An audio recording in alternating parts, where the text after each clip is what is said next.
Tēnā koutou katoa. Welcome along everybody to this joint meeting of the Waipapa and Waitai community boards today. First up, just a heads up that we are live streaming this meeting, so be aware that everything you say is being captured. First up, we will start with our karakia, so I'll ask everyone to stand.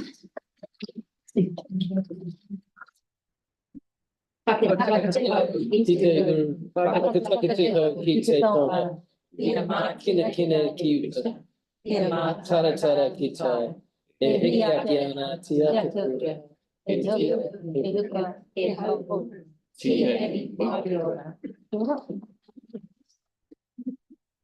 Thank you. First item on the agenda is apologies. We have apologies from Greg Mitchell and Tim Baker. So we have a mover and seconder for those, Victoria and Ellie. Put that motion, all those in favour? Carried.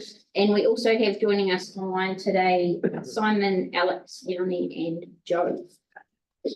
So hopefully you can hear us fully okay. Item 2, declarations of interest. Haven't been informed of any, but if anything comes up, then do speak up. So that takes us to item 3, deputations by appointment. First up, we have Philip Haythornthwaite. I'll ask you to come up to the table, Philip, and just a reminder, for deputations, you have 10 minutes, and that includes time for questions if you'd like them. Welcome along. Thank you very much, Madam Chair. Speak into the microphone as much as you can, Philip, so that people online can hear you as well. Thank you very much for the opportunity to come and speak today. The big issue for us with regard to this intersection is the very dangerous way that it affects us as people with disabilities in the community. You have good control lighting going north-south. Yes. Go east-west, there is nothing. So it is not surprising that I have been just about killed on that intersection by buses and cars trying to go in front of me or behind me. Now, if you look at the design of what you've got even here now, you have got, as you show, 3 lanes going one way, one the other. And what is more important, when you go from west to east across this intersection at the moment, or as you propose, the time lengths on the lights do not give me safe time with my wife in her wheelchair to get to the island points, because by the time you've got to 6 seconds, you're barely at the first lane in. The timings of these lights are only fit and able for Mr. and Mrs. able-bodied person who can walk. Where is the consideration for the person in the wheelchair getting across this intersection? It does not suit. It's one of the reasons why I suggested that you have to consider maybe a barn dance, because it would give everyone the right to move. And you've got 5 bus stops, bus routes going from Shirley Road out, and people getting off all in that area wanting to get to the Palms. Why put us through 2 when you can go straight across on the diagonal? Now, I know that it's a very specialist one, but here it is a bus stop interchange all round. And thought needs to be given as to how this whole setup goes. I'm sorry, health and well-being must come first. And that's why I would like to also say one other thing. We had Mr. Edwin Tiong out to meet us in May, June time last year. He said he would get back in touch with us afterwards with all the results of the work he did with us and timing, etc. We have not as yet heard back. Not a good reputation for my council, for people to say they would leave me get back to us within a week, but still haven't heard yet the results of what he did with us on the junction. This junction, we opposed its original change in 2010 when we spoke with Greg Rosen because of what was going to be done. The fact that the angles of the junction weren't going to be good. This junction really, I'm sorry, it is not suitable for the safety of a person with a disability. And I'm happy to allow my wife to take over what her feelings are. And then make sure you have time for yourselves.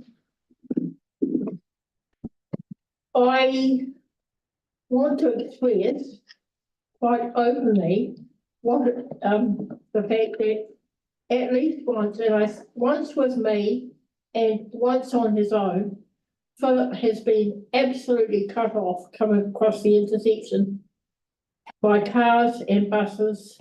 And if you'd seen my husband one day when he came back from the Palms, absolutely white as a ghost because of what had happened. That's my first point. The second point is that for a number of years, we have tried to get right-hand turning lights out of Shirley Road onto North Parade because there's so many near accidents going that way, and every time the council turned us down. The last time we tried was about 6 years ago, and we had the Residents Association backing, and still they turned us down. Now, they need to be out there on that intersection when it's busy. There are 2 schools within the area, one of them a brand new one, and I mean literally brand new. And I just think the whole area needs to be completely redone. I also feel that there needs to be far more consideration for the fact that the Palms is right there. Because, okay, I've got my wheelchair, but sometimes you can go into the Palms and there can be 3 or 4 or 5 people in wheelchairs in there. There's 2 rest homes very handy where people go up and down. And I just think that a lot more consideration needs to be given to the residents and a lot more discussion with us and not just what the council thinks. I mean, we've been there on that intersection. I mean, on our house. And yet nobody will talk with us about it. Nobody is listening to what we're saying about the arrow lights or the actual intersection. And it's not good enough. I will say that a week before the mayor became mayor, we talked with him on talkback. He said it was a 10-minute job to fix that intersection as far as the lights were concerned, and yet nothing's been done. Thank you. We do have a minute or 2 for questions if anybody has any. Ali? What is the 10-minute solution, or what was your understanding of the solution?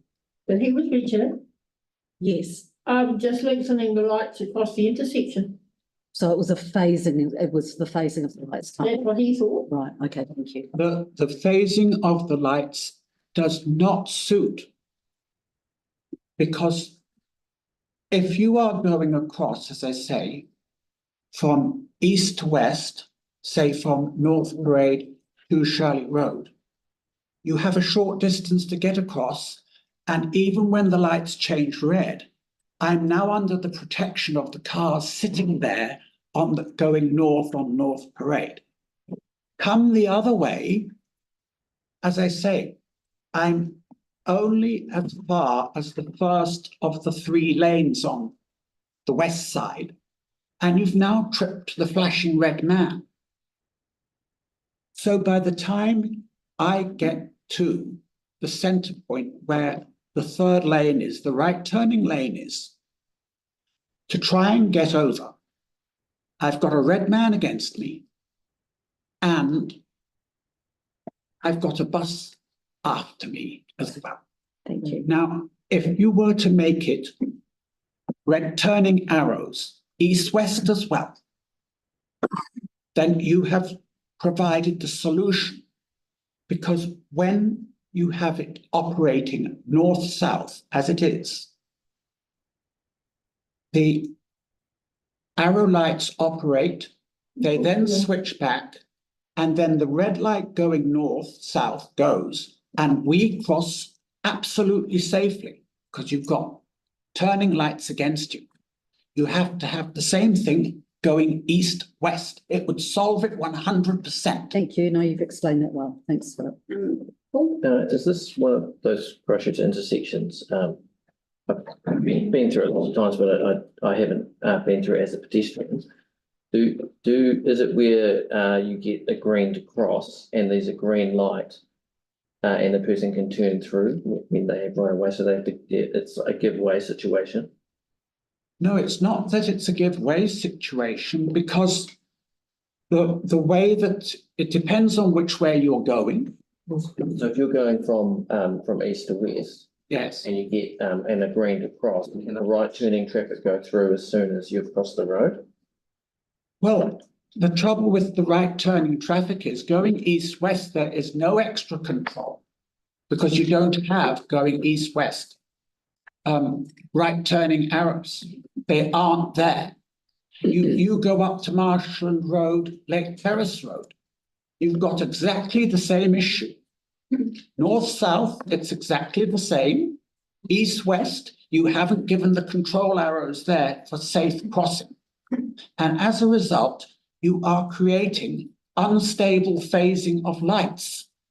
It's not good to have one way with control on it and the other way to have no control, especially when you've got a busy intersection with a high volume of wheeling going through it.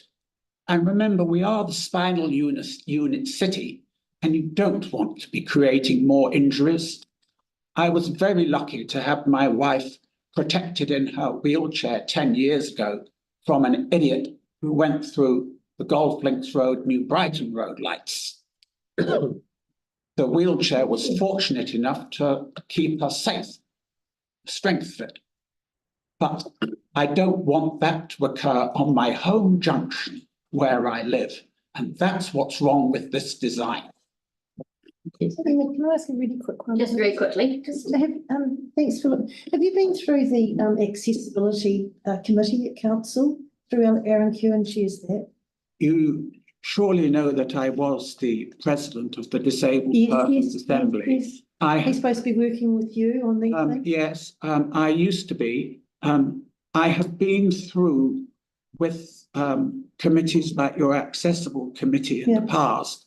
And quite frankly, I have found it to be not always easy to get what I would consider to be good common sense answers to go with section 4121, the standards. Okay, no, that's. But I will say this issue has been going on for over 15 years since we spoke with Greg Rosen about this in 2010. Well, it's on the agenda today, so thank you. Jo, have you got a very quick one? Yeah, thanks, Philip. That's great. And I know that intersection quite well, having taken my son to Shirley Boys every day for years. There is a phasing issue with that crossing, and also there's an issue with the left turning traffic having to wait for pedestrians behind cars with cars that are going straight behind them. So the turning car has to wait for the pedestrians to cross before it can move, which holds up all the traffic behind. So this plan has got the left turning lane, which is fantastic, but they may still have to wait for pedestrians, and then the cars get anxious waiting because they have to wait for the pedestrians to cross before they can turn. So I'm really supportive of trying to do something about that phasing. Well, thank you to both of you for coming along and taking the time to speak to us today. We will get a chance to ask staff about those issues that you have brought up, so they will be addressed and we will take them into consideration when we're making our decision today. This is Aaron Kewen's telephone number. Aaron. No, Darren. Yes. Well, there's his telephone. I'll get in touch with Aaron, yes. Great, Thank you very much, Madam Chairman, ladies and gentlemen. It's been a pleasure to come and speak. Hope we can keep you up with what goes on there over the last 3.5 decades. Thank you. Take care. Thank you. Thank you. Right, second deputation today is from Anne Scott, representing Spokes Canterbury.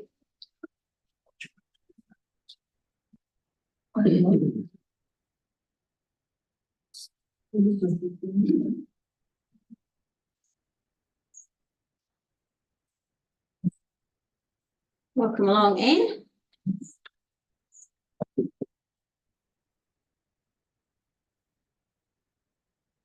Kia ora koutou, ko Anne Scott tōku ingoa. Thank you very much for the opportunity to speak about the Shirley Mushlands New Brighton North Parade intersection today. I'm speaking on behalf of Spokes Canterbury.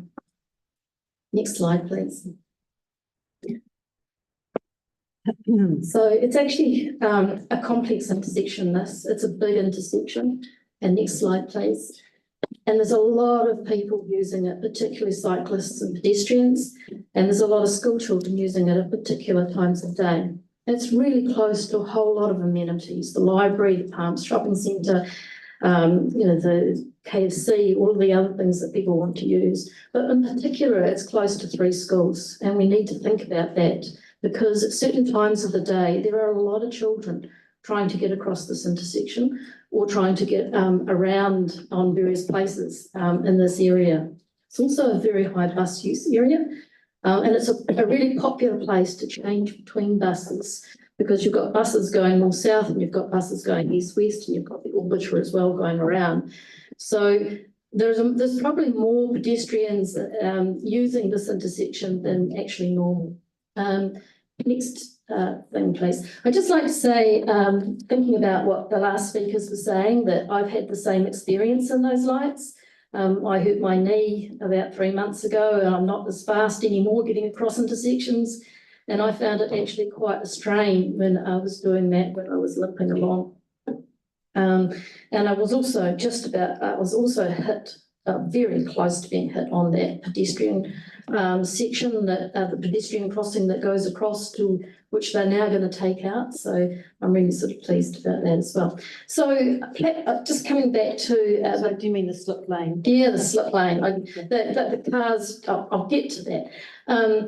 I'd really like to support what the staff have done with this intersection. They have made it a whole lot safer than it was. And they've really done a really excellent job. So there's nothing very much to complain about. I like Spokes lights and everything that is happening here. Platforms slow traffic. They reduce the likelihood of serious injury or death for pedestrians and cyclists. Pedestrians and cyclists are the most vulnerable users of this area, and we need to think about that when we're redesigning these intersections. Speed matters. Speed really matters, and you have to think about not the 13 seconds that might be saved by not putting it in, but the impact on families when injuries and deaths happen. So I think next slide, please.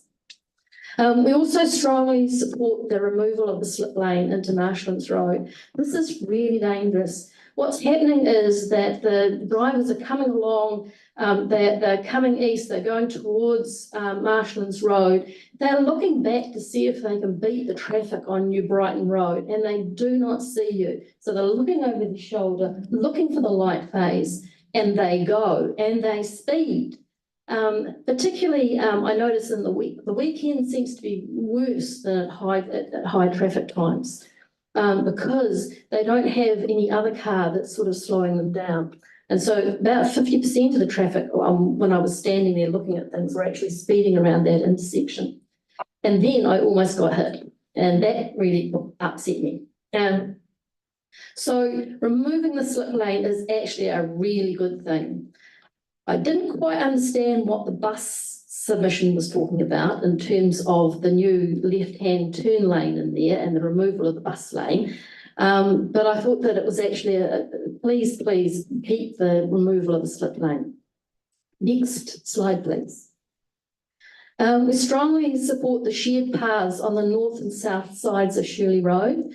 The school children are coming out of Shirley Intermediate and the primary school down further, and they're coming along, they're biking along, and there are bike lanes on it's Northern Brighton Road. And then they come around the corner, and in actual fact, you can bike on the road there, but it's not signposted. So then they come down Shirley Road and they cut in front of the bus, where the bus is sitting, where in actual fact, you can actually bike further down that road, and then there's a little slip lane that gets you back out onto the road. But you can't figure out that you're allowed to do that because there's no signage on that area. So a little bit of signage would make a big difference, particularly on Shirley Road. And on the north side of Shirley Road as well, that's going to make a big difference, being able to use the slip lane and not having to go into that rather dangerous intersection. Next slide, please. We really support the hook turns and the cycle-friendly changes in the intersection. That's actually going to make a big difference. The removal of the right turn lane into the mall, that's always been problematic because there's almost always buses parked there and people moving around the buses. And the one thing that's not on the change that I would really like is better signage for the pedestrian cycle entrance to the mall, which is actually in the corner of the intersection, but no one knows it's there. So the cyclists are going down and competing with the traffic down at the light turns, where the lights are, down a wee bit further to get into the mall. Whereas if there was good signage there, I think all the cyclists would actually go through that little entrance. Yeah. No, I didn't actually know it was there until I actually walked a number of times around the intersection. So thank you very much for allowing me to speak today. And is there any questions? Any questions? I think you've made your point very clearly. Thank you very We much. appreciate your submission and for taking the time to come and speak to us. Thank you. Thank you. All right, so now we will move on to item 4, which is the Shirley Marshall New Brighton North Parade intersection safety improvement. That's how we like to start up to the table.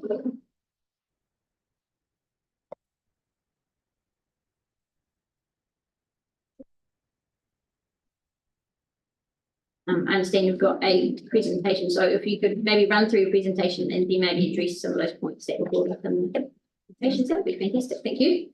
Kia ora, ko Jamajiri Tokuinga. With me, I have Danielle, our engagement advisor, and Lachlan, our principal advisor for transportation with Signals. We also have Tessa here, who's our engagement team leader, and also David Rowland from Wakakotahi to answer any questions about this intersection and funding. Shirley Marshall North Parade, why are we doing it? We want everyone to get where they're going safely, regardless of how they travel. Having safer speeds and infrastructure is part of our solution to a safer network. As reiterated by spokes, it is a busy location used by many people travelling to school and the shops, or working and travelling across the community. There is an ongoing risk to all users at the intersection due to the numbers of users and the different types. Shirley Marshall North Parade is in the top 1% of intersections in terms of crash risk. That's from 5,700 intersections controlled by CCC. In the past 10 years, we've had 27 crashes, including one serious, which was a motorcyclist that was taken out by a vehicle. We do have a high volume of vulnerable users traversing the intersection due to location. I've also been talking to police about the information that they hold. So in the top right-hand corner, you will see a map. They've been working with the University of Canterbury, taking all the police event data and putting it into GIS. So the top image on the right shows on the network where crashes are likely to occur. So the red and orange lines represent average collisions over kilometres per year based on police crash events logged in the communication centre.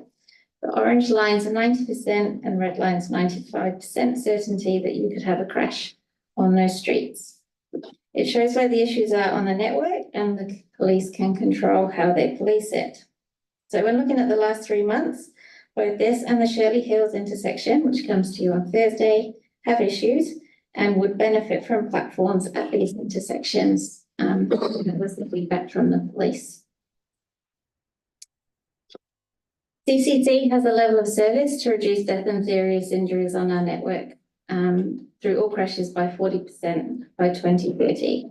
That's a goal in the Road Safety Action Plan, which is a collaborative plan between CCC, Waipai, ACC, FENS and police.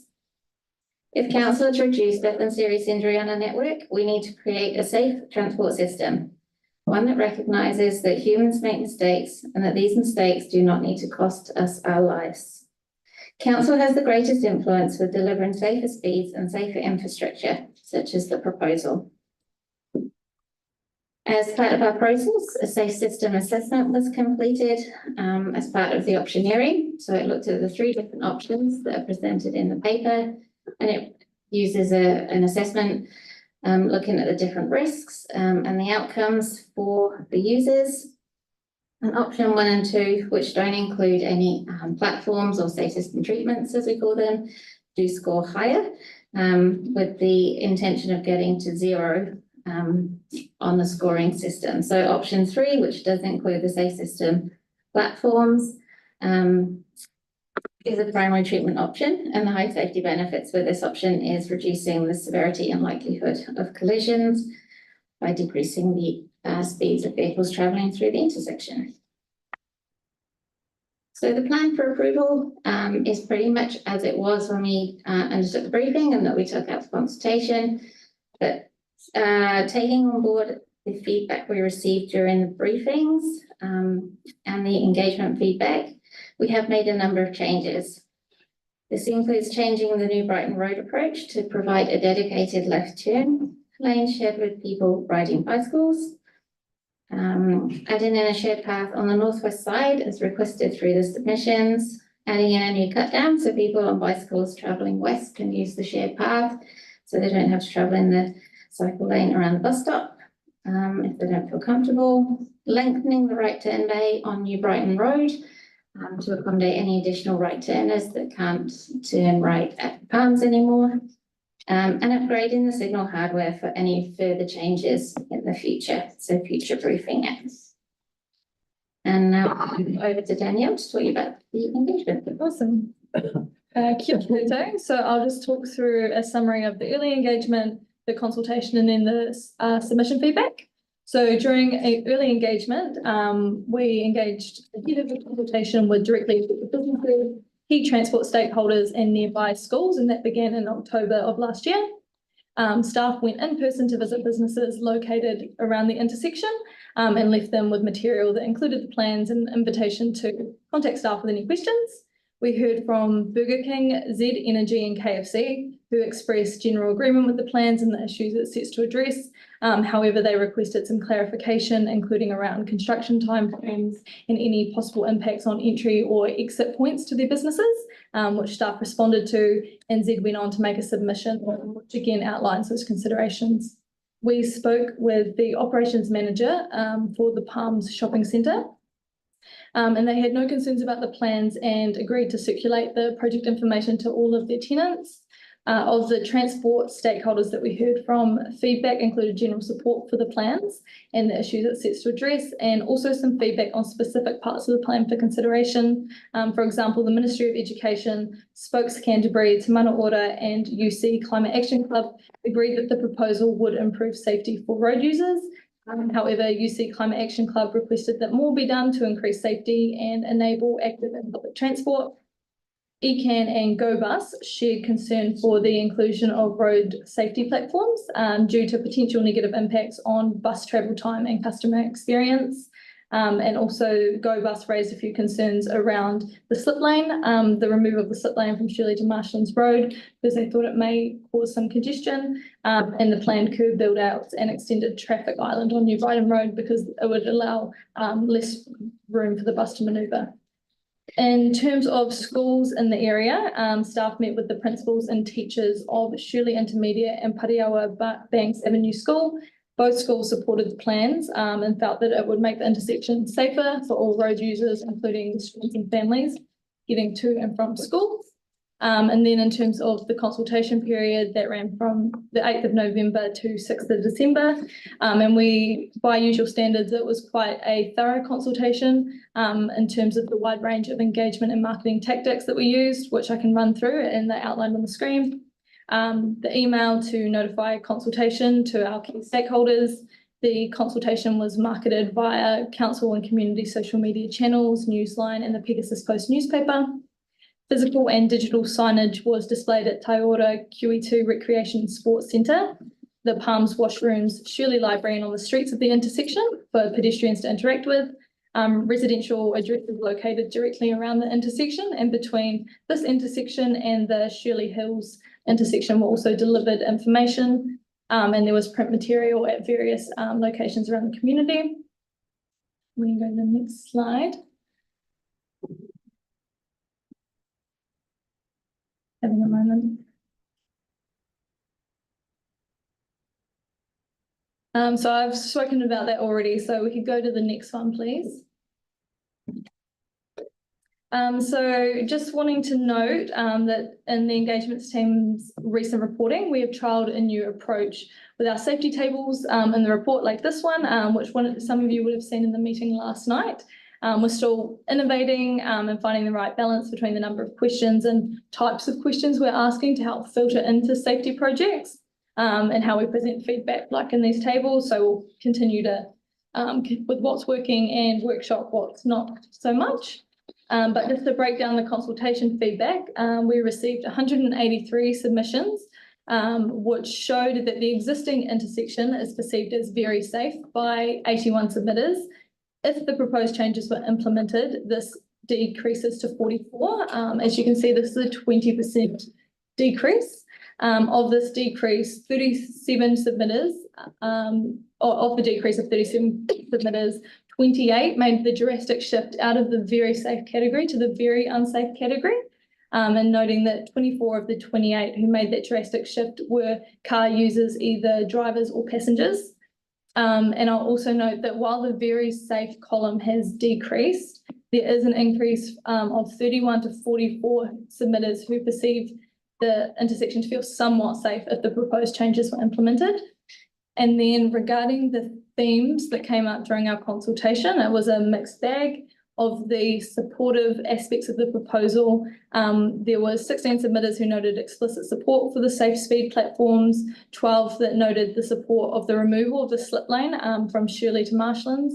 And then of the concerns, the top 3 concerns were around opposition to the safe speed platforms, concern for the cost of the project, and concern for potential congestion impacts that the changes could cause. And there was a common request that came through the submissions, which was for changes to the traffic signals and phasing to address some of the issues that are going on at the intersection. Next slide, please. So this table breaks down people's shift in safety perceptions by method of transport through the intersection. So less submitters felt very safe with the proposed changes compared to the current layout across pedestrians, car users, and those that noted under the other category, which is made up of motorcyclists, moped users, and people that use different multiple modes of transport to get through this intersection. Cyclists went against this trend, with the amount of submitters that felt somewhat or very unsafe decreased, and the number that felt somewhat or very safe increased. And some rationale that cyclists provided for that was around concern for the current cycle infrastructure and support for the proposed cycle infrastructure that are within the plans, and support for the raised safety platform, and making the intersection safer overall. I will, I'll move to the next slide if that's all right. Here, submitters' shift in safety perception has been broken down by reason for travel. So of those living in the area, you'll see that 17 said that they currently feel very safe, but the proposed changes would make them feel neutral or less safe. Some of the rationale they provided was around cost, opposition to the raised safety platforms, concern for congestion, and concern for increased driver frustration. This trend is similar with submitters who are commuters in the area, where you can see a 52.8% decrease in commuters feeling very safe with the plan changes. And their rationale is around, or some of the rationale is around the inclusion of the raised safety platforms and congestion impacts. Visitors, as you can see, go against this trend, where they show an increase in feeling safer if the proposed changes were implemented. And some of the rationale for this was support for the raised safety platforms, which would make the road feel safer for them, the removal of the Shirley Marsh slip lane, and support for the cycle infrastructure that the plans propose. That's me. And back to Gemma. Thanks. So in response to the deputations, we can certainly look at additional wayfinding and markings to support the cycle movement for westbound Shirley Road cyclists. And also we can talk to them all about wayfinding or encouraging people to use the access rather than going through. So I can catch up with folks after this to make sure I fully understand what they were requesting. And in terms of the traffic signal phasing, I'll pass on to Lachlan. So there are a few things that Mr. Haythornthwaite raised, which I can work through.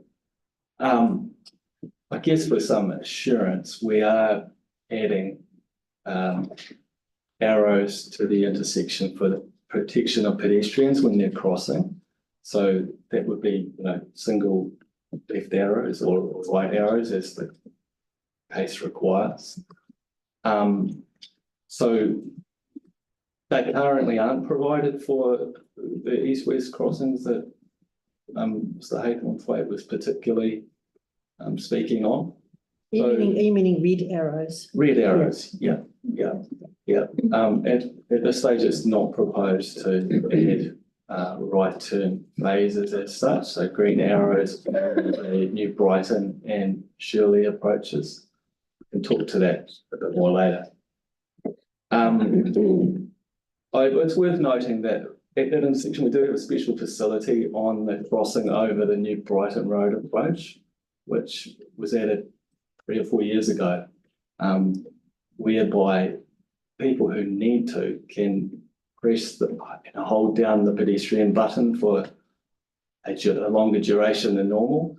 And what that does is provide additional time for people to get across the road. We can look at implementing that on particular approaches here as well. So those two. The barn stance was probably the other one that's the main one. Barn stances are generally only used in a central city type of situation where you've got a high level of pedestrian demand that's pretty consistent through the day. Having a barn stance does take a lot of time out of the signal cycle because you have to allow for the diagonal crossing movement, which approximates up to like 30 meters long. So we provide about an hour. we provide 6 second standard green, and then we have to allow a clearance period, which is the flashing red display. And based on we based it on a walking speed and an 85th percentile walking speed. So for this case, for those diagonal crossings, you'd be talking about a 30-second odd phase that we would have to provide every cycle. So it's not really it's a massive impact to have on an intersection which has some capacity issues like this. I just want to ask about that long press because the one thing that I did flag to start prior is that Ferndale Te Ahu Special Needs School was putting in their main campus, which is where that most vulnerable And most wheelchair bound, students will be just down at the Avon, near the Avon hub, so on the fields there, I think. So there will be an even higher number of wheelchair users in that vicinity. So I'd be really keen to know if it's possible to put in those long cross facilities in all the stopping or all the crossing points on the intersection. Wait, this intersection? Yeah, certainly. It's something that could be considered as required. Thank you. Pauline, and then we'll come to Kelly. Thank you. So my question is, with removing the slip lane, and then you're putting 3 lanes going east, one going left and one straight ahead and one right, and then leaving that remaining lane on the south side of Shirley Road. Looks like it's quite narrow. And you'll have cars coming around there, and then the bus stopped at the bus stop. Is that going to create a pinch point and a hazard? So that's what's currently there now. We're not proposing to change the median island on Shelley Road. So that in the map there, that's no narrower than what's now. Correct. Okay, that's cool. And the other one is that by removing the slip lane, the cars can no longer nip around there when the lights are red for the go-ahead traffic. And in the afternoon, Shirley Road gets very, very backed up. Is that going to add to that backup of the traffic? So that make it worse? On top of the modelling. Yeah, we did some modelling of the changes. With the removal of the slip lane, yes, there is an increase in time delay for left-turning traffic. It's not expected to be significant, however. It's worth noting that left turn movement can run in conjunction with the right turn from the north. And those two movements can run together. So that provides a bit of. Oh, okay, yes, I see what you mean. Yeah. So you didn't consider perhaps putting a bigger raised platform in there and keeping the slip lane? Because that would protect pedestrians a bit more and allow the buses to go through. So we did, in the original scheme design, we had a platform that went over, we couldn't quite get it over the actual slip lane just because of the geometric design of the existing layout. So we did have a platform that went to safety audit and 3 issues were raised around that slip lane, with the recommendation being to remove the slip lane. So one was that people would come off the platform and accelerate just before the pedestrian crossing to make the turn, that the bus stopping in the through lane would block visibility and encroach onto the crosswalk lines for pedestrians.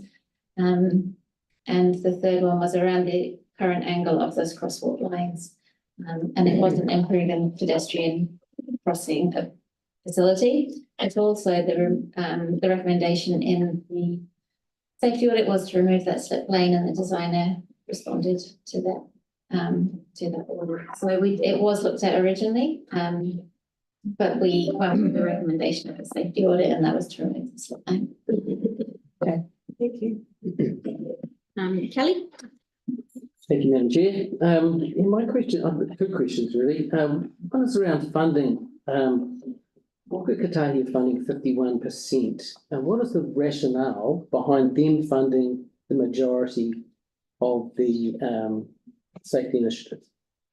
I'll ask David to come to the table for that. You mean only 51%? Yeah. That helps, only. So 51% is your standard funding assistance rate for Christchurch City Council. That's the rate that we fund. So can you elaborate on that? Because it would indicate like a control. Like if you're doing 51%, we're doing 49%. Do our staff submit designs to you so that you, as a national organisation, can make a decision based on your criteria, or how does that work? Yeah, so as supporters or co-funders of your program, we do have to give effect to the government policy statement. Yes. To this government or the previous government? We're currently within the NLTP for 21 to 24. Okay. That continues until the previous year. So I'm currently operating under that GPS statement at the moment. Majesty's government. And so, yes, we do work with RCAs such as DCC around allocating funding to give effect to that GPS. And so we do approve or decline funding requests that CCC makes as part of that 3-year funding cycle. The alternative, we just pay for it all, like, you know, that would be. Yeah, no, I'm not stupid, Jake. Yeah, so just expanding from that, so do design parameters and funding change from a bit from government to government? Is that kind of something that, I mean, obviously we've had the same government for the last 6 years, but is change kind of quite likely from here? I couldn't be drawn on what the new GPS statement may be. The current minister is reviewing it at the moment. Okay, thanks for that. I guess my next question is just in terms, well, this is more for staff. You said that school support, the local school support project, which is really interesting. In future, is it possible that you could have a written statements from the school expressing exactly what they're committing to? Yeah. In light of the fact that St James School were completely misunderstood what was going on outside their school to the point where they wanted to relitigate, if you like. Is it possible that you could do something like that, just so that they can commit to it on paper and we know exactly what we're all talking about? Yeah, so that's definitely something that we will be doing in the future. We found that when we met with schools on these recent transport projects we've been working on, they were happy to meet, but they are busy people. So getting the time to meet with them was, a push. And then, so we met with them, they shared their feedback, and getting them to commit to making a submission as well was an extra ask of them. And they didn't go on to doing that. And so we have been discussing within the engagement team after those meetings where we meet in person, if we document the notes and send it back for the school to confirm, then we could supply that as additional information as part of a report in future. Great, because that would be really helpful, because otherwise we're just taking your word for it. And if there is a misunderstanding, no one knows. Totally agree. Excellent. All right, thanks. Good point. Thanks, Kelly. Paul. You'll be delighted to know, Kelly, that the principal of Te Ao Ferndale School has written to me saying, and had a look at the plans and saying that they support the changes and think that it'll make students and staff safer. Do you have evidence of that? Was that you want to see that? You want to see that? But I just had a question just around the KFC drive-through. Like, I see in the response to our members' questions that there is some traffic bumps or something as cars come out, but you'll still be able to get through. Yeah, I'm sure that's important to you, Councillor McClellan. I'm just a little bit concerned that I've heard a few people say that's a real issue. There's a bit of a safety issue, and it's a bit blind. I just wondered if you had any conversation with KFC about how they could improve the safety there, or if there's any other changes that are proposed to improve that. So under the current proposal, we'll be providing the road marking, pavement markings in line with the Wahukutahi guidance. There is already a warning sign for drivers exiting KFC. But we have started a conversation with KFC through the engagement process, and we can have another conversation around improving their access, if that's something that elected members would like us to do. Thank you. Was it the same with the Z, with their access as well? It's Pauline. Thank you. Just to follow up on the GPS and the change of governments, in your experience, have most governments through Waka Kotahi or NZTA partnered with councils to fund safety improvements at city intersections? Safety is a core part of the Land Transport Act, and each GPS has to give effect to that. So yeah, it's part of the basis. Yeah, thank you. And I'm happy to move this. With a suggestion that we please put a couple of noting provisions at the bottom. Yep, we can come to that in a minute. We've still got a couple of questions to go. Ali? Thank you. The raised platforms, it was obvious in some of the submissions that they were not only problematic for drivers, but Go Bus mentioned it, Environment Canterbury mentioned it. Electric buses, electric cars are heavier. I know that speed is one of around 7 elements that are part of the National Safety Policy and Statement on what Kotahi is doing. There are others as well, such as, alcohol impairment and drugs, and you know them all. What will the raised platform achieve as far as those other elements that contribute towards accidents in an intersection like this, if anything? So the safe speed platforms ultimately slow you down as you travel into the intersection. So even if you're being chased by the police, if you're distracted on your mobile phone, if you've even had alcohol, you will feel a bump when you traverse the platform, which will slow you down entering the intersection. That not make you react in a not frustrated, a shocked way or anything like that. If you may be traveling while on drugs or alcohol, it might give you a bump, a fright, but then we're still going to get a reaction from that slowing effect. Okay. And the police, as mentioned before, was very supportive of having the platforms at these two intersections because there are ongoing problems which, under their new system, they do try to police the intersection. They put a police person there, but they can't be there all the time. And so having something permanent means that they can also then be at other intersections. Okay. I'd be really interested to see that research, also what damage is done to the vehicles and the buses and so forth as a result of the raised platforms. Just doing a quick calculation, 7,200 vehicles a day going through the intersection, 2.628 million vehicles through the intersection. I'm interested in the slide that said if the chance of a crash being very high, 90%, 95%, those figures were high. If the chance of a crash is so high, why have there been so few recorded in the last decade? 27 or just under 3 per annum on average. I can't rationalise those figures.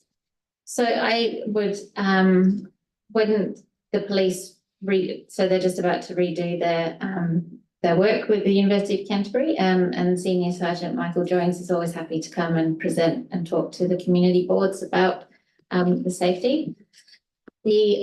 I'm not 100% sure of how all of their workings have been done, so we go on the crash. So Gemma, sorry to interrupt because I know that people will have other questions. Yeah. I've always said this, maths is not my strong point. Let's apply some common sense to the stats and figures we've got. 2.628 million cars go through the intersection every year.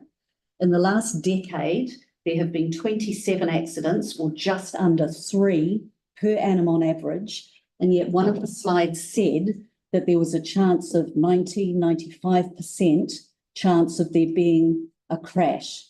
Yes. Now, you're an intelligent woman. Those figures don't add up to me. No, so the police data is something that we haven't interrogated as council fully. So the 95% information comes directly from police. All council has access to is the crash analysis system. There is an known element of underreporting in that system. Things like from spokes being nearly hit on the crossing probably wouldn't be in there, or where there's been a single person crash. So someone traveling on their bicycle has come off, hit their head, that wouldn't be in the crash analysis system either. So we know that there is an underreporting factor. Yeah. Okay, no, thanks for that. It just does say 90 to 95% chance of a crash. Of a crash. And that doesn't stack up with the stats that we've got. I wondered what other elements had been considered, like tighter turning radius, things like that around the intersection, rather than the raised safety platforms. Could you just talk to that briefly, please? Yes, so we are quite... And active signage, sorry, that was the other thing. Yes, so in terms of turning movements, we do have the bus movements travelling through these intersections. We know that the orbiter turns left, and these bigger buses do require bigger turning radius. So while we're trying to slow everyone down, yes, we could tighten the corners, but it means that the bus would struggle to get around and impinge on their kind of journeys as well. So yes, it would be great to tighten it all up so it was smaller and make pedestrian crossings a lot easier, and it would make the signals turn over a lot quicker as well. Active signage? Active signage, we haven't tried a lot of active signage in Christchurch. We do have it on some bends where it says slow down, or it does remind you. Given the amount of busyness in this environment between the schools, children, and other people walking, cycling and buses, it's a lot for the brain to take in. So having another sign might just get lost in the infrastructure as well. Just last question, this is a major public transport route here. We've heard about the buses outside the Palms. ECAN and GoBus also wrote in their submissions about the number of buses that go through. Auckland Transport doesn't recommend raised safety platforms on PT routes. How again have you rationalised that around this suggested treatment? Yeah, so we using the sorry, I can't speak, Waka guidance on public transport. The new guidance that came out this year does support the use of safe system treatments such as road safety platforms on bus routes. The Auckland Transport guidance also allows for them on certain routes, but not on their super high frequency ones. Ultimately, people using the bus have to get there, they have to cross the road, and we need to provide safe crossing points for them so they can get to the bus. We have had one meeting with ECAN and operators, following on from all of these kind of safety projects going to the public transport steering group so that we could have an open and honest conversation. The questions around wear and tear on the buses, they haven't been able to provide evidence of that impact on the buses as yet. And that's the same with customer satisfaction around the platforms. I use the bus to travel out west over the Lincoln Barrington Whiteley one. I don't ever notice it when I'm traveling on the bus, but I do acknowledge that people with very sensitive or mobility impairments might receive a little bit more of a bump, but it comes down to if the buses travel at the speed that we would like them to travel at over that platform, then there shouldn't be that solid jarring. You won't feel much at 5 k's an hour, will you know? Okay, thanks, Jenny. I'm just going to jump in quickly before we come to Yanni and then Victoria, because I'm also got a question about the fact that it's such a busy intersection of buses. Were signal priorities considered for buses? Because they worried about the impact of the slip lane going, and slowing it down. Was that considered? Yes, and I'll bring Lachlan back just to discuss priority signals. That's something that council's working through at the moment. I don't know if any of you have seen, Auckland have recently been publicising some of the work they're doing on providing bus priority at traffic signals. That work is underway within council to do the same thing within Christchurch. Thank you. Yanni? Thank you. This is the, I think, third or the second one of these that we've done this week as our community board. So we did one yesterday. I'm just really concerned that ECAN is saying that we're going against the strategic Christchurch transport plan. And it feels to me like we should actually be meeting at a governance to governance level with ECAN to try and work through what we're doing. So yeah, I guess I'm just really concerned at the impact on public transport and how we get resolution to the impact of these crossings. Do you know if this issue has been escalated up at a governance level? All right, we'll let staff answer Yanni's question. So it has what year that plan that you're referring to was done? It was 2012, was that correct? There's one more recent than that. They had a greater Christchurch partnership, didn't they? I mean, regardless, okay, whether it's the plan or not, but ECAN are making and GoBus are making pretty damning submissions on what we're doing as a city. How can we get alignment and how can we discuss it at a governance to governance level with them? So currently, discussions have been had at staff level. So that's between our operations manager and the operations managers at ECAN, and with GoBus and the other bus company. It's just disappeared from Riches, thank you. So we're having ongoing discussions. There's a public transport steering group, so all council projects go to the steering group before we bring projects to the community boards to brief on, so that they are fully aware of what we're proposing, and we do have good discussions at those meetings. We are trying to bring two strategies, I guess. Strategy is the wrong word. So the 2012 Christchurch Transport Strategic Plan is the only plan that's kind of approved by council. The draft plan did go out for consultation, but it hasn't moved forward yet. So the only plan that we've got is 2012. There's been quite a big move in the safety space in particular over the past few years around the safe system approach.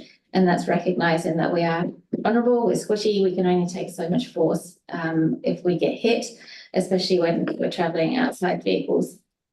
So we're trying to bring together two, I guess, priorities for council, and that's increasing people's ability to travel around actively by different modes to meet our climate change policies, but also getting people on public transport.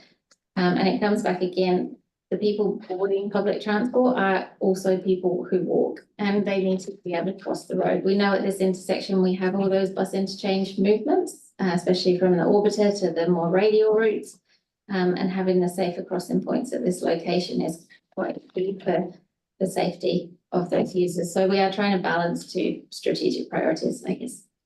Right. Madam Chair, we can't have those comments that Councillor Johansson just made about ECAN accusing, damning comments about council's provision of our PT infrastructure. I don't agree with that. It's in the submission plan. You should retract it, really. It's in the We can't. I don't think those words were used. I don't think damning is in perspective. Do you have another question, Yanni? Yeah. So just thinking about the PT issues, in terms of the, I'm mindful of like the St. Asaph corner into like Hagley Ave, where the computer modeling looks like it's okay for heavy vehicles, but when I look at the intersection, it looks very tight for heavy vehicles to make some of the turns, particularly the left-hand turns.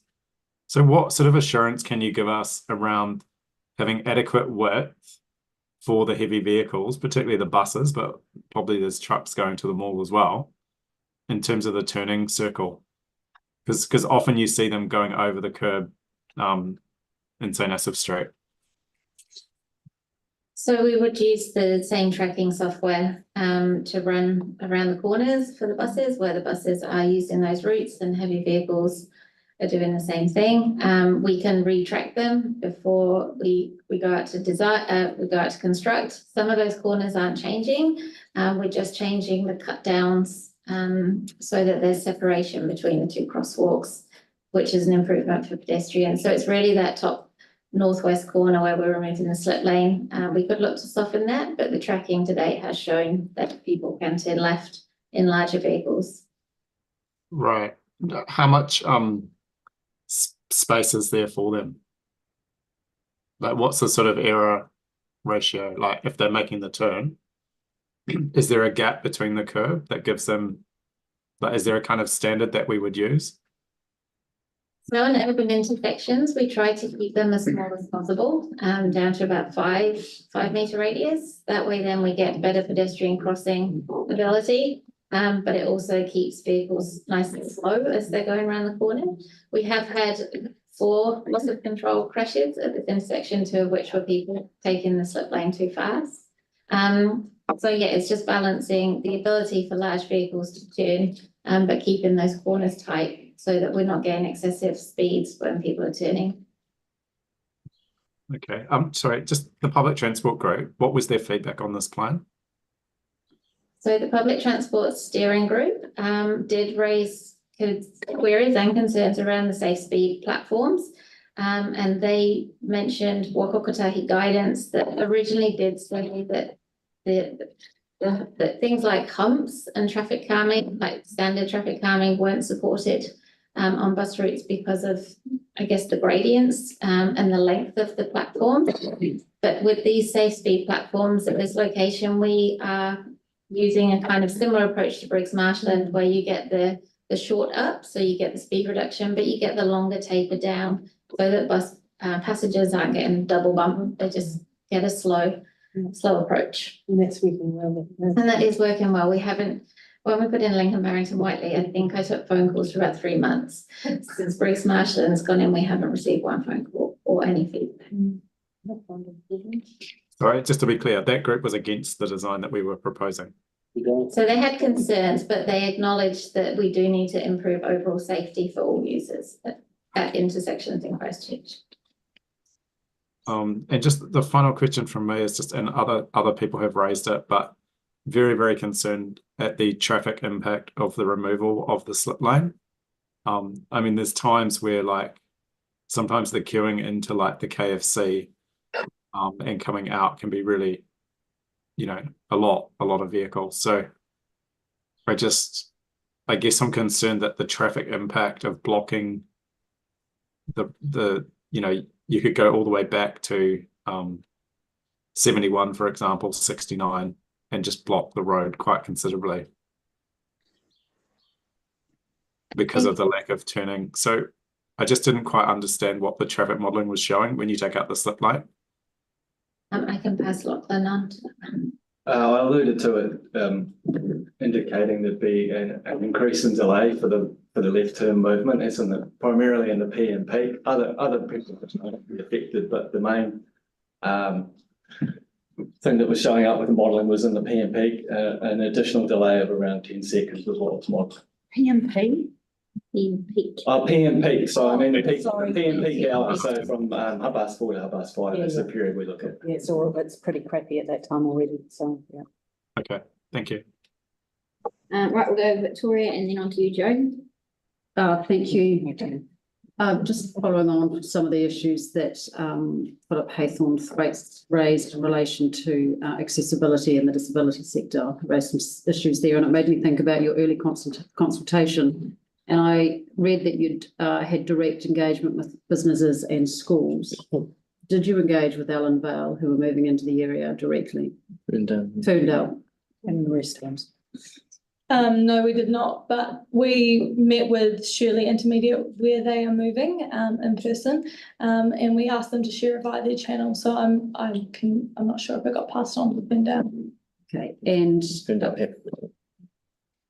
what about any other direct engagement with the disability sector? I note that an email went to the Disabled Persons Assembly, but are you in the habit of actually proactively engaging with the disability sector, or are you just putting them in with everybody else?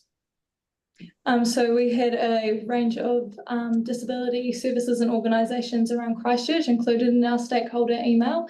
And so that was sent out at the start of consultation and also a few throughout. And they did not choose to make a submission. But yeah, we did send them the consultation information. So that Tess is going to head up. Yeah, if I could just refer to your question about do we just bundle them up? We have to be very careful with their time. So when we do meet with them, so what matters most, for example, we had a really strong session with them. Often if we try and book in with them month on month, they tell us that they don't have time to meet with us, that they've actually got their own agenda items that they want to. So we need to be really mindful of how much of their time we take up. And when we do it is for those really major pieces of work. If we were to send them an email for something that they would want to meet with us in person, they know that we are always very keen to get onto their agenda. Yeah. Okay, thank you. The other two other matters. One is just following on from what Ali was raising in relation to the crash data. I don't think I saw it anywhere around the actually the analysis of the calls. I mean, do we know whether those 27 that we're talking about are speed, or whether they're driver inattention or driver behaviour or under impairment? Have we actually got any data and evidence on that, and whether it is actually speed that is causing these crashes at this intersection?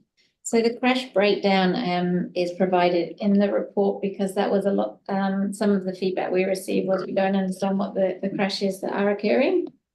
A lot of the crashes that are occurring are through those turning movements. So we've had people making turns on greens and failing to give way. we've had people going through on late oranges. And again, it's that kind of confusion between, are they going to stop, are they going to go? And then you feel pressure to go because you're going to get red light. And then we did have the T-bone crashes as well when people have run red lights. We've had the loss of control ones. There was a police chase through beer, and there was some alcohol ones. But I guess regardless of what that cause was, depending on how fast they were traveling, would depend on the outcome of the crash. So if I was to fall off the chair, I might hurt my pride, but if I was to fall off the roof, I'd get quite damaged. So how fast they were traveling through. There wasn't any that said it was a speeding related issue. But we just note in the bigger kind of safe system approach that the faster you're going, the bigger the mess, really. My final question then is just around what is the post-construction monitoring look like here?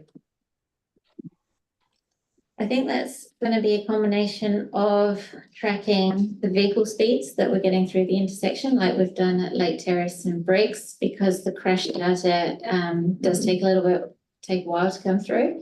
If the police have their updated system in place around police awareness, we could work with the police to get a monthly or 2 monthly report, and then we would do ongoing monitoring on site. So if we undertook observations every few months and we noticed that the right turners, particularly from Shirley Road and New Brighton Road, were struggling to get through, or there was those near misses, that we would look to then change the phasing again. So the signal infrastructure that will be updated through the project will allow for those additional lanterns to be put in at a later date.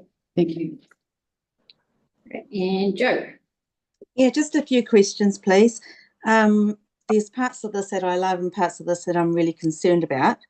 The submissions from the heavy vehicle businesses, which use the intersection, the buses and trucks, what kind of evidence were you expecting them to actually kind of supply to back their claims? So I guess if the vehicles were consistently being damaged through the use of the race safety platforms, and the wear and tear was attributed to that, given the state of other roads in Christchurch, it might be difficult to understand if damage comes from a pothole or a platform, because it's just the inverse of the other. But also if through customer service feedback, they were receiving comments or concerns from their passengers around, we don't like traversing the bumps because it's causing me pain or discomfort. We haven't received any of that information today. Okay, yeah, okay, so it's hard to isolate with where the damage came from. Now the slip lane, from reading a lot of the submissions, there seems to be quite a bit of opposition to actually taking it away. Would you try to consider revamping the plan to include it? I think it's trying to balance up all of the users at the intersection. So yes, there would be a slight increase in delay to the vehicle drivers, but as spokes mentioned, in terms of people walking and cycling, it does have a very big benefit. When you're on your bike and you're trying to go through a slip lane and a straight through lane, it can be quite unnerving when left turners are moving over your cycle lane. So that does remove that conflict point. And also for pedestrians, even we know at Papanui-Innes, where there's a raised platform and a zebra crossing, that we still have issues for pedestrians crossing at that location, because vehicles are still looking to the right to try and get out before the rush of traffic comes through. So yes, there's a minor delay to the vehicle driver, but in terms of getting those people feeling safe to walk and cycle around their community, then it has been prioritised in this case. Yeah, and like the others, I'm just thinking about the exit from KSC and the garage and trying to get back onto the road from those businesses. It can actually be just about impossible, and sometimes you've actually just got to go in that lane with the slip lane to actually exit safely, because trying to exit there and go into the straight ahead line is impossible. So sometimes I know when I've been in that situation that you have to actually go the slip lane, go down, maybe go into the palms just to turn around and go the other way, which can be a bit of a hassle. So I think it would be good to have more time to consider that. So we can talk to Zed and KFC a little bit more around that visibility, extend the driveways. But they are just at that point where they're very close to a major intersection, and it's always difficult to get out of accesses at peak times to get into that through lane. It wouldn't be Even intersection or even driveway. when it's not peak, you can still have issues. And I could imagine changing that to the left turn, that lane will get blocked off waiting for the traffic light phase to change, and there will just be a big hold up of cars trying to exit those businesses. So I've just got concerns there.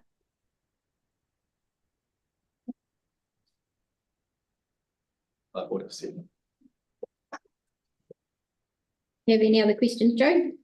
Yeah, the crash data on the graph that you gave us, or the stat figures, I'm just wondering, was that indicating the data of all of the crashes at that intersection only, or all the crashes in the surrounding streets as per the diagram? So in the report, all of the crashes are within 50 meters of the intersection. The information provided by police is in a GIS system, so that looks at all of the streets surrounding the intersection. Okay, so those little like red and grey dots around, they are just a snapshot. They're not the entire intersection itself. Right. Thank you. They're the ones that have been reported to police. Yeah. Emma?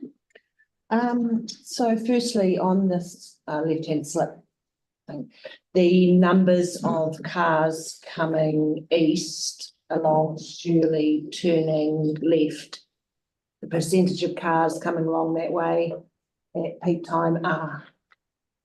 I don't have the traffic volumes. Just currently On Shirley Road? Yes, so east of Shirley Road, so that's where the backup will be. Turning left So at the what last sort of one. numbers, what percentage of the cars coming along that peak time turn left instead of going straight ahead? Oh, as a percentage, was 185 in our count in the evening peak. There's 185 vehicles turning left versus 419 through and 25 turning right. So 25% or thereabouts. 25%. Yeah. That's a lot, though. Yeah, that is a lot, because I mean, that's where the problem is going to be. With taking that left hand thing is. And so what does that actually mean in length of how far back it goes compared to now? So like we can get into that slip lane to go left now and slip up there. That's peak time. How far back does that 25% take it? Like in the cars? In terms of a queue? Yeah, and then times that by every change of phase lights. How quickly does that get back to Shirley Primary School intersection? So what the information I have here relates to is the 95th percentile queue, which is the queue that only happens 5% of the time, and it's showing an increase of around 15 vehicles in that queue in the 95th percentile case. Worth acknowledging that on average it's going to be less than that. So that's for every phase and it builds up, is it?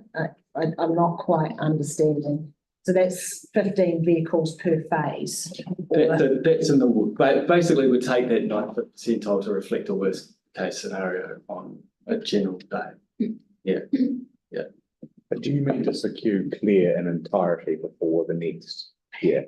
So like at the moment when it slips around, I mean, how far back does that come? And is that, like, it must get rid of all the cars. So I think it's quite hard to differentiate between the queue from the left turn and the queue from the through movement at the moment, because there's a mix of the two of them there, and that will continue to be the case in the future. It's about access to that left turn lane. Yeah, but those left turn lane cars, which are 25% of the cars coming along there, at the moment, they go freely. If they can get into that, if they can Well, get through the queue and get into there. That's my point. How far back is it, and how, like, you know, what difference is it going to make? There's the bus lane, yeah, they can't go into there at the moment. So they can't go into the bus lane, so it's not actually going to make that much difference at peak times. I think the thing to note is, you know, it's a set of traffic signals. If there's operational issues, those can be mitigated through changes to the signal timings to a certain extent. You know, our real-time operations team will be watching and monitoring that intersection. So if there are problems that are arising, then they're able to intervene and address some of them. Okay, and just also, you know, your point about the barn dance, only putting them in high CBD areas. CBD areas. Now, my understanding is that's a hub of the city. That we plan our city around these hubs, and that is one of them. That is one of our high pedestrian Key activity centres. Town centre, yeah. So yes, we would like to see more and more pedestrians, but the downside of barn stances on intersections this big is that it's going to delay me walking as well. I'm not saying put one in. I'm just trying to understand, and also I like to think of the future. And we are making these our hubs. I mean, I completely disagree with that itself, but we are. And they are high occupancy areas. I mean, it's not just the CBD. We've got these high occupancy areas in our suburbs, and we should be ensuring that, you know, they are set up for the future so that, you know, when we do improve our public transport and people do get around in other modes, that we're onto it, that we are planning in this plan. And our next plan is not going to cost us hundreds of billions of dollars to actually do. So. You got a question? Jesus does. Yeah, I asked. So in doing the signal changes, we have to improve the capacity of the cabling that we're putting in, so that like for every additional phase and lantern that you put up, you need to have the power and the cabling to do that. We can put in as much cable as needed while there's a trench open in the road to future-proof this for any further changes. Okay. And the same thing with the accommodating to the buses, because it's a bus hub too, isn't it? That's a major hub, bus hub in the city. I'm not aware of any further changes as to what's already there now at the minute, with the public transport corridors being more the north and out to the west. I'm not aware of any plans to upgrade just the number of buses currently at that location. Pauline. Yeah, just a very quick one, and that's around the slip lane. If we left the slip lane there, we could retain the bus priority lane. Is that correct? So it's a bit of an unconventional layout, what's there currently. There's a through lane, and there's a cycle lane, and then there's a bit of an advanced bus. When the buses stop at the green to get this through into the bus lane, they are effectively blocking the left lane. So having them either going from the left turn lane to be able to go ahead so that they still get the benefit is something that we can do, or we prioritise the left turn and the right turns to get the general traffic through. It's something that we can consider operationally. But at the minute, it doesn't look like it's neither here nor there. But it's working at the moment. It does work, yeah. The bus lane is there, but now we're losing the bus priority. And I can understand why ECAN's concerned about that, Environment Canterbury, because it also affects, you know, when it gets to the next bus stop over the road. So if we retained the slip lane, we could work on other features to make that safer for people to cross at that slip lane point. So we could make the pedestrian crossing perhaps go on top of the platform or just up off the end of it, whatever. But anyway, that's your thing. And retain the PT. Yes, we've struggled with the geometrics to get that platform over to the slip lane, so we effectively had two. We would put a platform in where we've got it on here, and then we would add an extra platform at the zebra crossing, to get that speed down at the pedestrian crossing. Otherwise, we do run the risk that someone goes over the platform where it currently is, and then checks to the right and goes and doesn't recognise the pedestrian crossing. So, so in your view, would it be perhaps worth, if we went down the track of retaining the slip lane now, see how it goes, and therefore retaining the bus priority, adding safety features to that slip lane, and see how it goes, rather than getting rid of it in this one? Yes, it would just be a future project that we'd have to find additional funding for. I'll be happy with that. We're going, Ellie's will wind up the questions. Ellie's got one. Yeah, I just wanted to know the slip lane. Is there any reason why you couldn't signalise it? Is there a way that you could, because I mean, the backup of traffic, we're seeing it happen everywhere, Cranford Street everywhere. So I mean, I think it's going to be a problem. You could signalise it, but it would have to run pretty much in the same manner that it would just having the left turn lane as proposed. You can only really run that at points where it's not opposed by another movement. Yeah, but that's surely what the traffic management system can do. I mean, what I'm thinking of is trying to reduce the risk and danger for people who could be crossing there. And instead of giving people essentially the right of way to make their turn at their own behest, then, or, you know, when they make the decision, if you actually had some decent lights there saying, no, you've got to stop now and people have got to be allowed to cross, would that not help improve? You could keep the slip lane, reduce the amount of backup in the traffic, and also improve the safety for the pedestrians. I guess what I was trying to convey is that in signalising it, you're probably going to have a similar effect in terms of impact on the operation of the intersection and additional delay to. But I'm not talking about removing it. It's not so much the removal of the slip lane, it's the change of control from give way to when people can go when there's no traffic there, to forcing it to go at a particular time with other phases at the intersection. Okay, apologies, I don't follow that, but yep. Okay. Kelly. Put it in front of the light. Yeah, thanks. So I'd like to move an amendment that we retain the slip lane, that we look at, move afterwards to perhaps make it safer for pedestrians crossing there, so that we also retain the bus priority for going straight. Right, Pauline, did you have a seconder? Because you'd already moved. No. I wanted to ask a question though, because as I've indicated in an email, which I gave people a heads up beforehand, but I haven't heard anything back. Yeah, you've got a message back from that.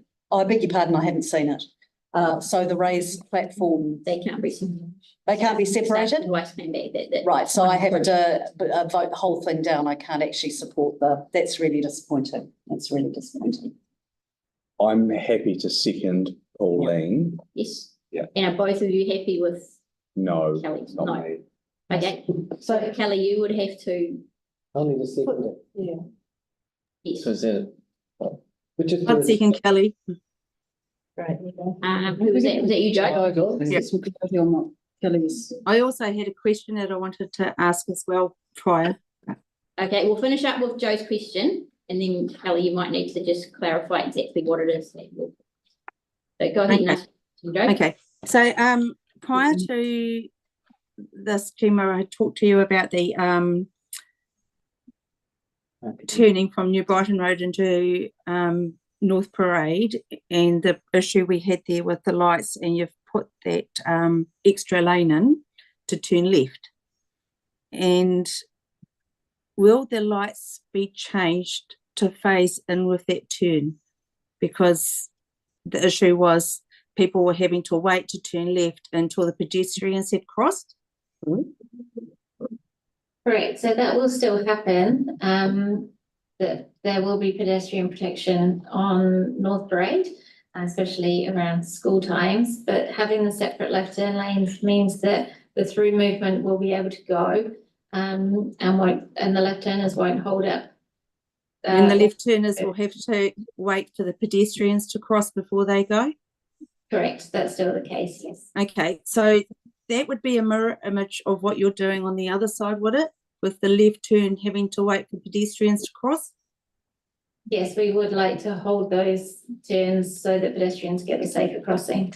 So that would hold up that left turning lane even more than it would the slip lane? We could still run the left turn when the right turn green arrow from Marshland Road goes, because it's a non-conflicting movement. So that they could do goes in a phase. Wait. Yeah, okay, thank you. The system more. Okay, Kelly, do you want to explain what it is that you're wanting to? Yeah, so effectively, I want to retain the slip lane so that the 25% of the traffic that is coming down Shirley Road, heading towards New Brighton, that is turning into Marshland Road, can continue to do so unimpeded by the traffic in front of it,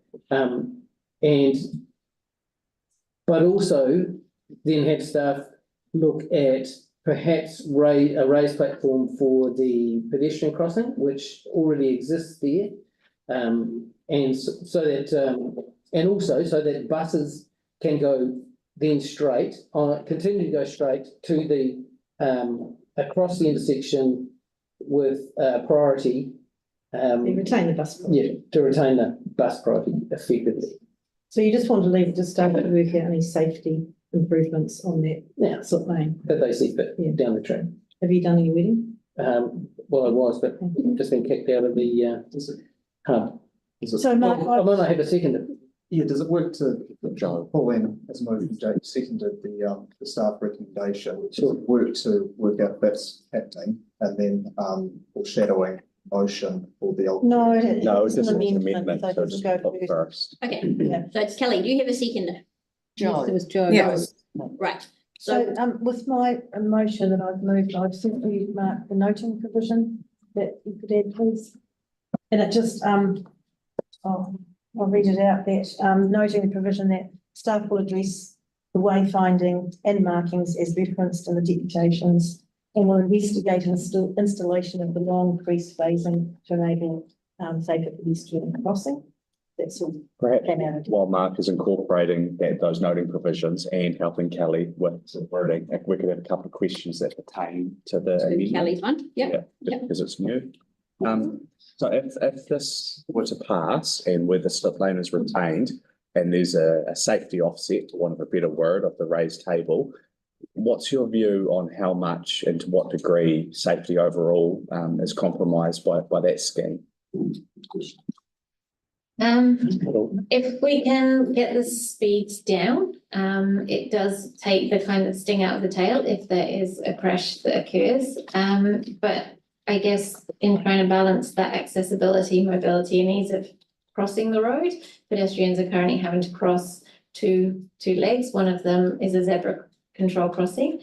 But if as a driver, you look to the right to take your gap and you don't see that pedestrian waiting, then you know that as a person outside of a vehicle, the injury is going to be a lot worse. And I guess just reflecting on the submission from Spokes, that kind of weaving movement when you're trying to get to the stop line as a person on a bike and you've got people crossing over quite quickly, there's always a conflict point at that issue there. Supplementary to that, I was going to ask how many of the reported incidences there pertain to this type of collision, pedestrian from there, occurring at that slip lane. But what you're saying is, regardless of whatever that answer is, the consequence of an incident of that nature is just so much more disastrous than other sorts of things. Correct, and it's those crashes or it's the near misses that may put someone off taking that journey again. As Anne from Spokes mentioned, she felt uncomfortable and upset that this had nearly happened, and it was the same for Mr. Haythornthwaite's wife. It can be very unnerving, and you lose your confidence as a person walking. to using the intersection to access the facilities that are on your doorstep for you to use. So yes, there's a safety issue. It's not recorded in the crashes. They're the ones that are those near misses, or it requires a person who's been hit to actually contact police to make a statement to say I was hit on a crossing, rather than the police actually attending the event. So those kind of crashes are the ones that are underreported. So it's really a balance between improving safety, improving accessibility for all users, especially those that are mobility impaired, by removing the slip lane. But if there's a desire to keep the slip lane, then we would work as hard as we can to make it as safe as possible. Thank you. Joy. Can I just clarify, Gemma, the amendment that Kelly's proposing to reintroduce that slip lane, is that similar to what we have at Bly's and Papanui intersections? Yes. And we have other intersections like that all over the city that are operating okay. So I guess we have had a few tickets recently about the Papanui-Innes one, in that people aren't slowing down, they're not giving way to pedestrians on the zebra crossing. But we do have them at other locations. They are a lower level of service for people walking, and it does introduce that weaving between cyclist and driver, and the driver trying to get to the left-hand lane. So there's a portion of risk there for people riding the bikes. But yes, we do have them all across the city, and the best level of service, I guess, for people walking is to start removing those slip lanes, especially the high-speed turn ones. But yeah, currently we do have them around, and we would like to make them safer if we can't remove them. Thank you. Quick question from me. If Kelly's resolution were to pass, that would mean you would have to go away, come up with a design and come back to us again. What impact does that have on funding, ability, carrying out the work when you need it to be done, that sort of thing? Yes, so we, the funding in the minor road safety budget is for this year, and the agreed Waka Kotahi funding is for this year. So we would need to construct starting around April to finish by June and have all of our claims into Waka Kotahi. So we, the contractor has availability because they no longer have some surf work. So we were going to look to try and get this underway as soon as possible. We have the original design. We would look to use that, and then we'd have to bring the report back next month to make sure that we weren't slipping any further. Can be done. It'd just be very tight. Yes. Sunita? I'm thinking of Hagley Park, so Dean's Avenue going into Rickerton Road.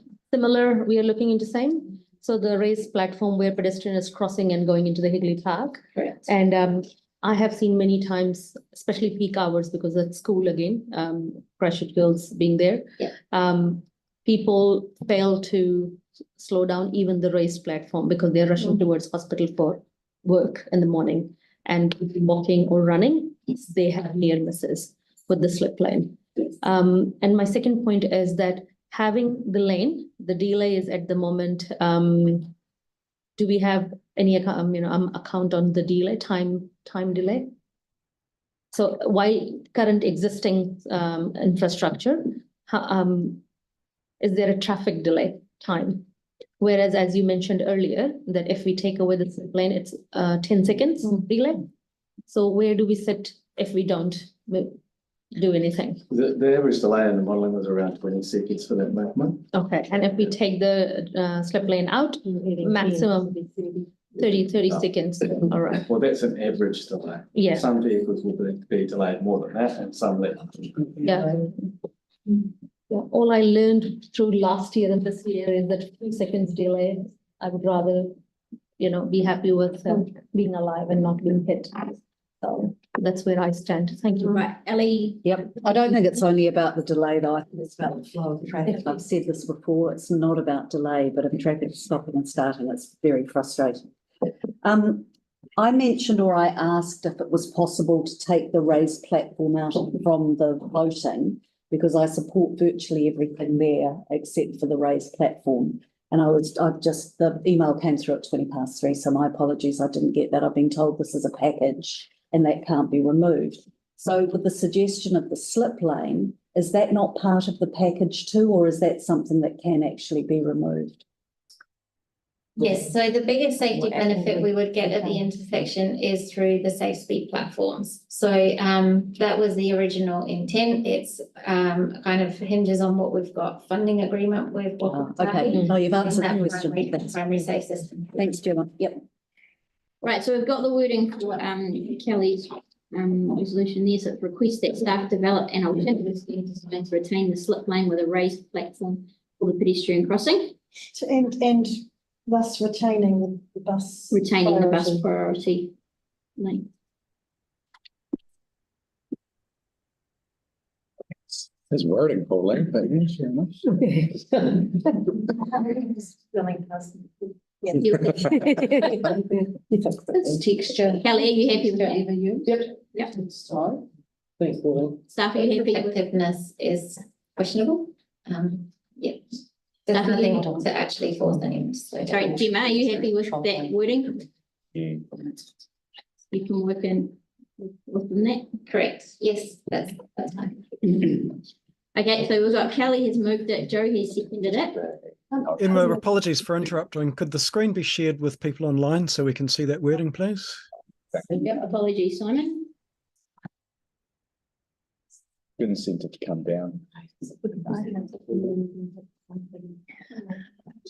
Right, hopefully you can see that now. Right, so we are going to. We might need to just add the words and address the safety issues. Oh. Raised platform. And Pedestrian and safe. That implies it does address the safety issues. and address safety issues. We've just heard that's probably not really. It's not actually, it's going to do that. Yeah, so it's up to staff to figure out what to do. What they can do.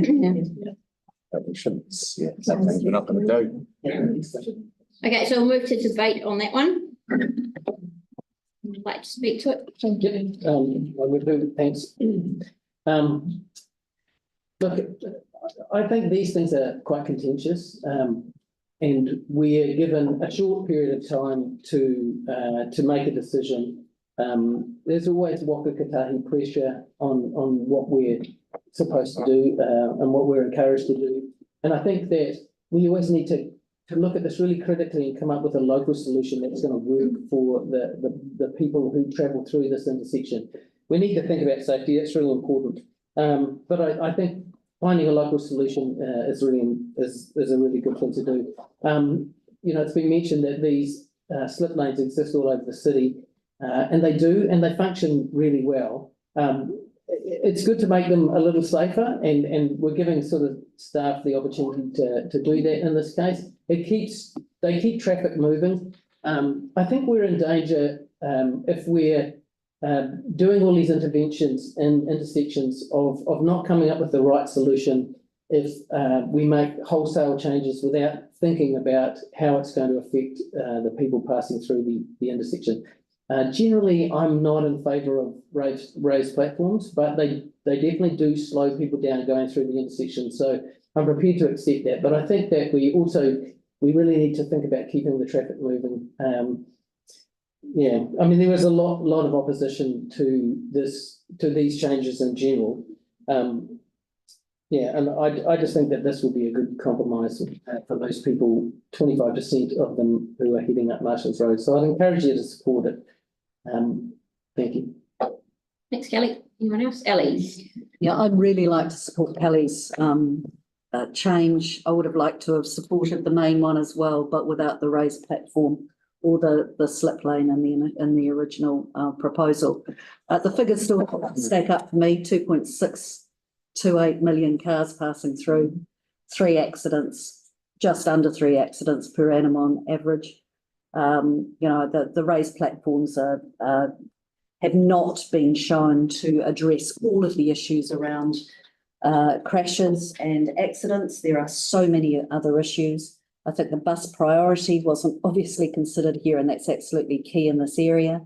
Active signage, I would have liked to have seen that. I support better enforcement, the refresh of the road markings, the focus on wheelchair users and the elderly because of the rest homes. We haven't heard a lot about that either. Improved light phasing.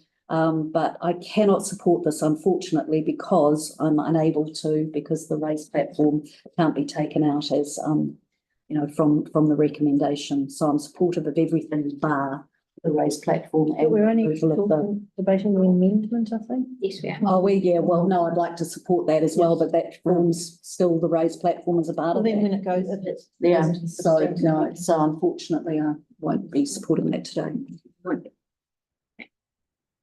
So, Madam Chair, are you having two debates or one? Well, we have to.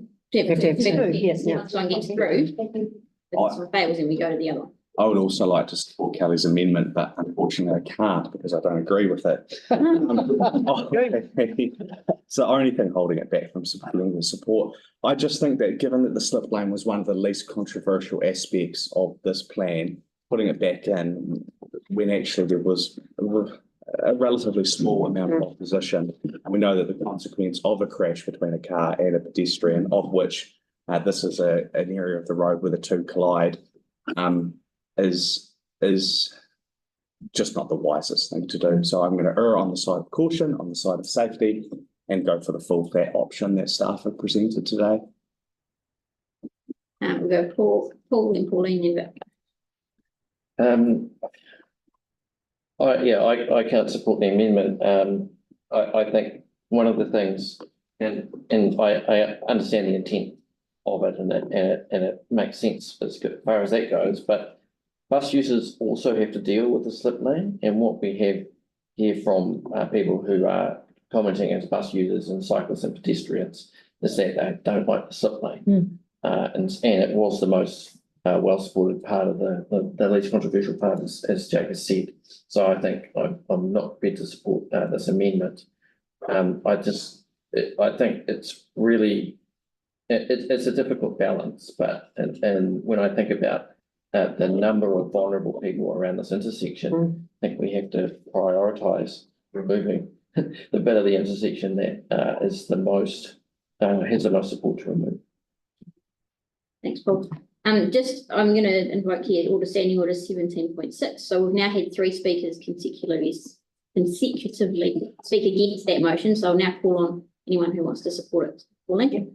Look, I really encourage you to support the amendment because I feel that we need to consider public transport, and the loss of a bus lane is a serious thing. What we will do, if this amendment passed, it will not be the status quo of the slip lane. It will be an improved, safer slip lane. And as Kelly's already alluded to, there are very safe slip lanes. So I cite the one around the Carlton that staff recommended that we remove a year or so ago. We overruled that. It's been retained and it's working really well because they made it safer. We can make it safer. And I just think that if we look at this as a trial, keep it as a trial, make it safer, keep it, retaining the bus priority is for me the key here. And then if it's not safer, we can readdress it in the future. But I believe staff can come up with ways to make that a safe slip lane, and we can't continue to go on as if people can't drive. People have to learn to drive and use slip lanes responsibly, and I think it will add a real benefit to this. We need to really, we're in partnership with Environment Canterbury who are running the buses, and I think we need to retain this bus priority. It would be a real loss if we lost that bus priority. So I urge you to support the amendment. We can always readdress it later. Thank you. Point of order, I must have misheard you wrong. Did you say that there were three who have spoken against the amendment? Three in a row who spoke against the amendment. Who were the three in a row? Ali, you, and... No, Ali was in favour of the amendment. No, she was... No, she changed... Oh, you're against the amendment? He's just keeping up on our... I'd like to, but I can't because the rate. Oh, I see. I had someone who actually will stick to it. I don't like when people cherry pick. That's right. Fair enough. Right, Kelly, would you like a right of reply? Yeah, look, I mean, when you talk about vulnerable users, there's a slip lane right outside St Bede's College, okay? And hundreds and hundreds of kids come out every day and then cross that really busy intersection. There's a slip lane there. And these are teenagers, you know, from sort of 13 through to 18. And they manage it, they don't get hurt. They have a teacher there monitoring it. Yeah, okay, so, you know, I guess the point I'm trying to make is, you know, they function really well all over the city, and this will too, and will continue to. You know, yeah, I don't personally think it's the problem that it's being made out to be.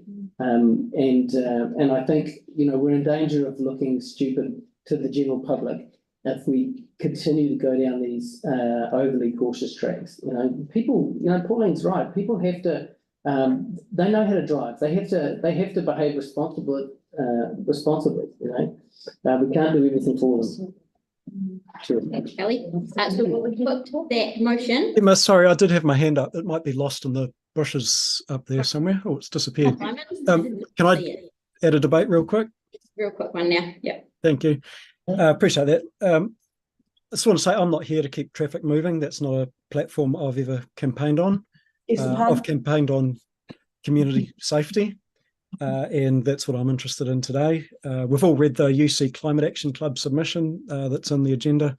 There's some really thought-provoking proposals in that, and that's the direction I think we should be being pulled in, not pulled in a direction of keeping traffic moving and keeping things as they are. Waiting to see if the slip lane can be made safe means we're waiting to see if there's news of accidents and injuries for people crossing there. So I'm not in favour of the amendment. Kia ora. Right, we'll put that motion now. So those in favour? Aye.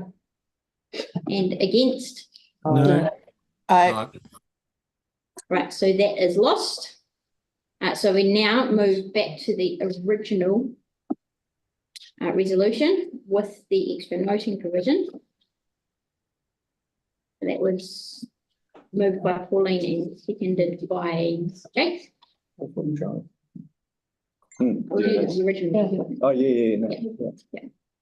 Right, so we'll move to debate on that one. We can, no debate needed, no. Okay, so we'll put that motion. All those in favour? Aye. Aye. And against? Aye. Right, do we want to note who's against? I'd like it recorded, please. That's Joe, Victoria, Ellie, Jackie, were you? No, I was for. Kelly? Paul, put your hand down. Was that everyone? Yeah. Yep. Okay, so that is carried. Cool. Right, I'd like to thank staff for their efforts. Thank you for coming today and presenting that and answering all those questions. And we will finish off with closing here. In here, ki te uru. Close